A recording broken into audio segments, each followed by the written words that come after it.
دا خلک جوړولو کوشش نه کوم خو یقینا چې د خلکو له سوالونه ودرېږي دا به سبا بل اوس کچرو کې ولاړي او دا به دیونه بدی به هم تینه جوړیږي بیا به دینه غټي مسلې جوړیږي. السلام علیکم ورو. وعلیکم السلام. تاسو نوم دی؟ وسیم فراز. دا خیر محمد خو کور نه روغ جوړ تللی او نن چې د بل چا په وګوره کور ته څه وایي تاسو دا څنګه وشو دا څه؟ دا جی خیر محمد په دې سکول کې سکوټي ګاټو ما ته د ورو ویل چې ته به ما سره ځې یو څلور ورځې مخکې زما یو مسله ده ما سره به ځې او دا خبره به ما لکې لور فایر وشو زما ورور یې ویشتی ټیک ده جي هغه هلک ورته کتلي مې دي ویویشتو چې ویویشتو دا زوی ورسره بچ شوی دی پلار باندې مې فایر کړی دی هغه بچ شوی دی. ملزم ته څنګه ورسېدی ملزم ګرفتاري څنګه وشوه د دې قتل اصل وجوهات څه او د دې مقتول او د دې ملزم شناخت په څه نومونو باندې شوی دی؟ پیسه ډیمانډ خو کله به پیسه ډیمانډ خو نو آیا تلاشي به تی واغست نو خیر محمد تنگ شو چونکه هغه تنگ شو نن به تنگ شوی تو مې ورسره بشوي نو هغه به فایر وکړو. خیر محمد داسې انسان نو هغه دا بچی دی دا ورته پاتې شو دا واړه بچی ته پاتې شو. سهار لګبګ 7:30 بجې دا افسوسناک واقعه شوې وه چې په هغې کې د اف جي سکول یو سیکیورټي ګارډ چې هغه سوان نوم یو کمپني د سیکیورټي د هغې نه ورکړی شوی اف جي ډګري کالج فار بوایز ته چې هغه موږ سره د کینټ کې موجود دی.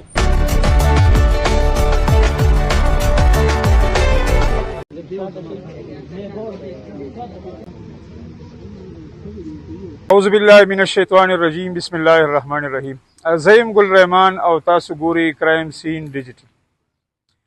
یقینا زموږ په معاشره کې نن سبا د مرګ جوړې انتهایی زیاتې شوي دي او دا مرګ جوړې دومره وړوکي واقعیات وي چې لکه سړی د بل خون واخلي او هسې بیسه چې لکه نه د چا توره ګناه نه د چا سپینه ګناه او بل کم ځای کې چې خلک کار روزګار کوي مطلب هغه به مثال د کور غونته کې وي. ما سره د خیر محمد رشتہ داران رونه خپلوان دا ټول ولاړ دي دیو هم دا تپوس کوي چې لکه خیر محمد خو هلته په خپله سیکیورټي ګارډ د نورو خلکو په حفاظت دپاره په ډیوټۍ باندې متعین او هلته هم د هغه خپل ملګری خپل دوست هغه د هغه قاتل جوړ شوی. یقینا پولیس هم هغې کې ډېره غټه کارکردګي ښولې ده هغه سړی هم نیولی شوی خو د دې قتل وجوهات څه وو د دې ورونو سره د دې رشتہ دارانو سره د ده دا یتیمانان بچي دارې موجود دي ډېر د خفګان مقام هم دی. زه دا خلک جوړولو کوشش نه کوم خو یقینا چې دې خلکو له به سوالونه ودرېږي دا به سبا بل اوس کچرو کې ولاړي او دا به دیونه بدي به هم تینه جوړیږي بیا به دینه غټې مسلې جوړیږي. السلام علیکم ورور. وعلیکم السلام. تاسو نوم دی؟ وسیم فراز. دا خیر محمد خو کور نه روغ جوړ تللی او نن چې د بل چا په وګوره کور ته څه وایي تاسو دا څنګه وشو دا څه؟ دا جی خیر محمد په دې سکول کې سکوټي ګاټو د کالج کې ډیوټۍ له بتلو او دا چې کوم هلک دی ویشتی دی دا د سره و دا زما ورور به تنګولو خیر محمد کله به یې ترنه تلاشي اخیسته کله به یې ترنه سکرېډ وختې د یو نیم یو کال نه ما ته دې ورور وویل چې ته به ما سره ځې یو څلور ورځې مخکې زما یو مسله ده ما سره به ځې او دا خبره به ما لکې ما ورته ویل ولې نه وروره زه چې ځو نو په سبا دی ماتې نه ما سره په زیارت په ورځ ځي چونکې نن زیارت دی ما ټیک شو نو دی پرون لاړو ډیوټۍ له چې واپس رالو ما ته وایي سبا زیارت دی ما ورته سبا زیارت دی وروره څنګه چل به کوو ماتې نه بس هغلته زما خبره ختمه شوه زما ټرانسفر وشو زه بل ځای ته د هغه د وجې ټرانسفر شو هغه چې نن لاړو سهار وختي 9 بجې دا زوی ورسره و جي دی ورسره موجود و پلار مې ورسره و چې لاړو هغه څنګه ننوتو والد صاحب ته مې وایي دا غټ ګیټ زه تا ته کولاوم زه په دې نه نوځم تاسو په دې نه پرېږدو چې څنګه ننوتو 4 فایر وشو زما ورور یې ویشتی ټیک ده جي هغه هلک ورته کتلي مې دي ویویشتو چې ویویشتو دا زوی ورسره بچ شوی دی پلار باندې مې فایر کړی دی هغه بچ شوی دی تماچه یې ورته غله شوې ده والد صاحب بیا منډه کړې ده بیا پولیسو هغه 2 ګنټو کې ګرفتار کړی دی بیا ما ته خبر وشو زما د کور والا ماما و دا جان محمد خان دی رالو ما ته وایي راشه زه دیاړی ته تلم ده سره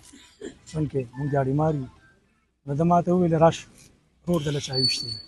چې زه لاړم زما ورور هلته هسپتال کې وجې فاونډیشن کې د وینو لږ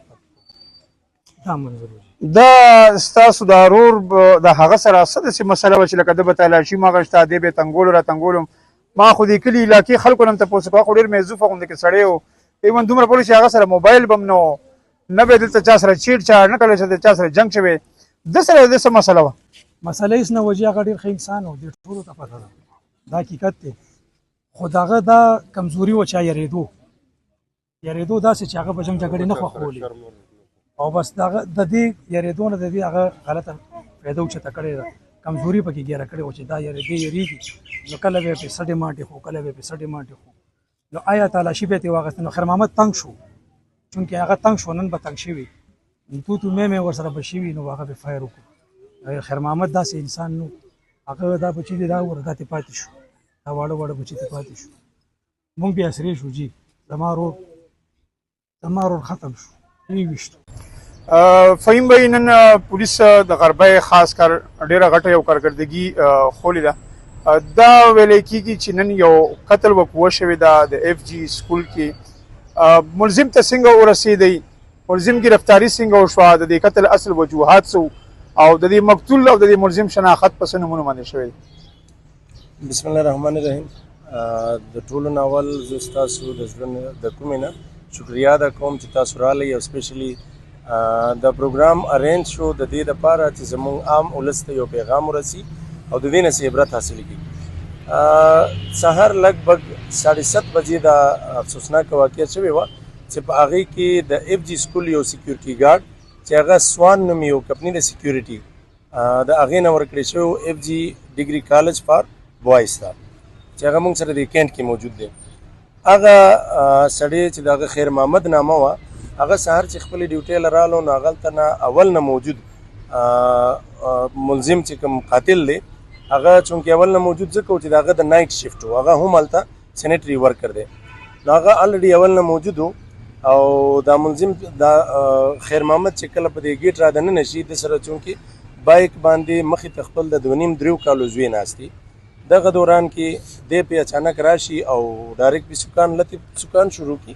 او د هغې نه علاوه دی د دې موټرسایکل نه را دې خوا کړي او تماچره وباسي لټ پې ووایي چې په هغه د ځان بچ کوونو کې پیلنی فایر چې هغه لګېدلی دی هغه په لاس لګېدلی دی هغې نه بعد په 3 ډزو کې په دې هیډ باندې سر باندې ولګي نو هغې سره د هغه موت واقع شوی دی فهیم خان د مونږ د دې مقتول فیملی ته هم تللي وه هغې ورته وایي چې د دې دواړو ترمنځ څه فیصله هم کېدو وه مخکې نه به د مقتول او د دې ملزم ترمنځ څه تناظم وه دا به ډېر زیات تنګولو را تنګولو چې څه وجوهات دي چې دا دومره قتل ته دا وقوع راورسېده بالکل همداسې ده ما د دې هکله کله چې موږ سهار سپاټ ته لاړو کرایم سین راله بیا دا غځې کې چونکې یو سټاف دی نو هغې نه معلومات وکړل د دې ملزم باره کې هم او دې نه علاوه د مقتول باره کې هم دا ملزم چې کوم دی دا سپیشلي دی آیسیټک د آیسو نشه به یې کوله ډرګ اډکټډ و نو د ده به هر ټایم چا نه چا سره لانجه موجوده وه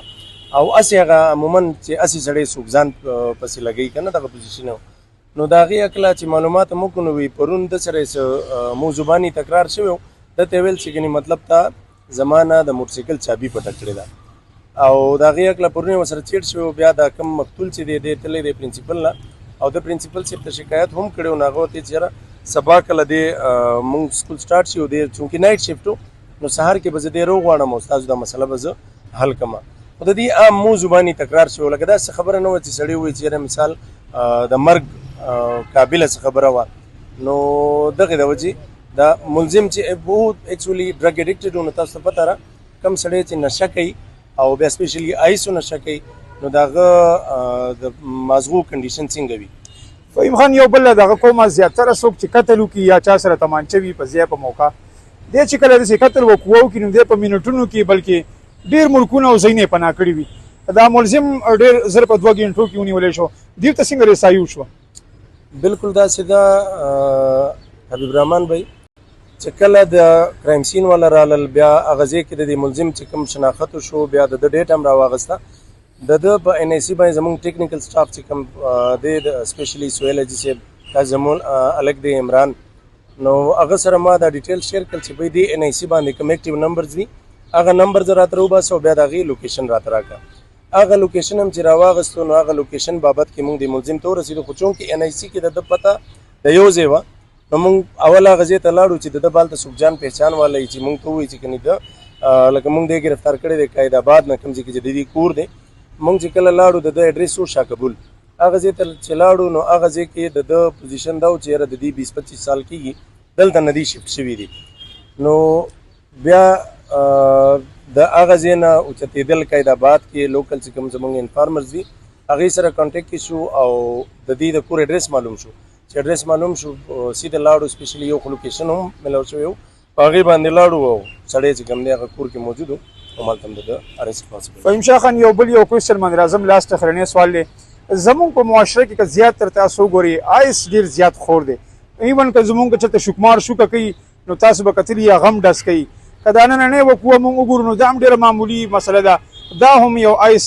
استعمال کولو والا هلک دی. څنګه دا شي زمونږ په معاشره کې پیلاویږي، دا چېرته ځي، دا خلک څه کوي، کوم طرف ته دا مونږ روان یو؟ حبیب رحمان بھائی داسې ده لکه زموږ معاشره چونکې تاسو ته ښکاره ده. زه به د اسلام متعلق یو خبره وکړم.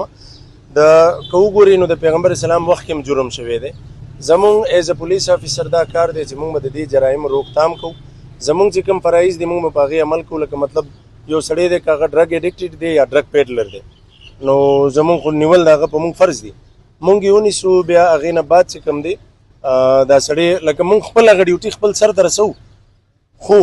چونکې د نن سبا وخت کې جرایم ډیر زیات دي نو د هغې د وجې دا شی ډیر عام شوی دی. او سپیشلی ډرګ والا چې کومي آیس والا نو آیس چې دي دا میتا امفیټامین دي او دې سره سره د دې پیلنې اټیک چې وي هغه سپیشلی په برین باندې وي. نو چې برین باندې وي بیا دا سړی به سي دا به خامخه که ده ته د خپله نشه نه میلاویږي دی به څه کوي، یا به شوکه کوي یا به اجرت کوي یا مختلف قسمه جرایم ته به دې لاس اچوي. او د هغې نه علاوه لکه زه به ده ویم څنګه چې تاسو سوال وکړو چې دا به څه کېږي نو موږ خپل کار په خپله کوو. الحمدلله داسې عدالتونه هم خپل کار په خپله کوي، خو دا انډرسټوډ خبره ده چې جرم نه ختم شوی دی او نه به ختم شي تر اینډه پورې. لکه آدم علیه السلام وخت کې که تاسو وګورئ حابیل کابیل والا واقعه نو دا د سټارټ نه واله تر اینډ اف د ورلډ پورې به وي. خو زموږ فرایض چې کوم دي موږ په هغې باندې لګیا یو او خپل کار کوو انشاءالله.